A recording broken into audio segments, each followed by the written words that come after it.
what's going on with Duke, I think is the segment right now because we're 4 games into this where it's not quite in order, but it almost is. Each game they've given up more points than the last, and each one it's almost been the most points they've given up all year, coming off of the Florida State game where they gave up the most points they have all season.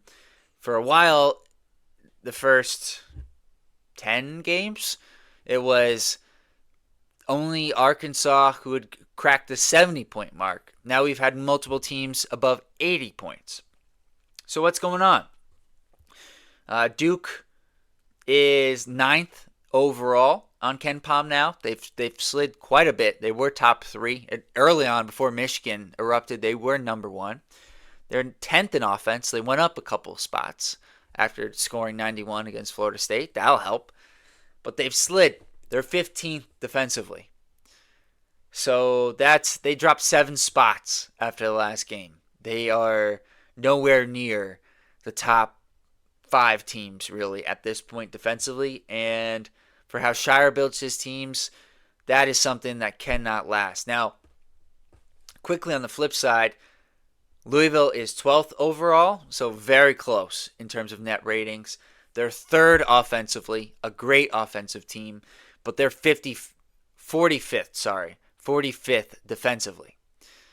They do play at a little bit higher pace, but honestly, Duke's 15th defensively has nothing to do with their last 4 games. That has everything to do with the previous 10 games. Where they're at of late is probably somewhere around 200, let's be real. So this is an opportunity for Louisville to put up a bunch of points against Duke, but there's a lot going on. We're going to get into it. So I think you should, Jack, because I think you've got incredible insight when you broke it down for me as to the plus and minus of the lineups. And I think, you should talk a bit about what you found. Yeah, so number one, the new starting lineup with Caden and Caleb, along with Evans, Cam, and Gangba, is a net negative in these 4 games. And I've been saying I love it. It's a great lineup until you showed me the statistics and you go, do you still love it? Right. And I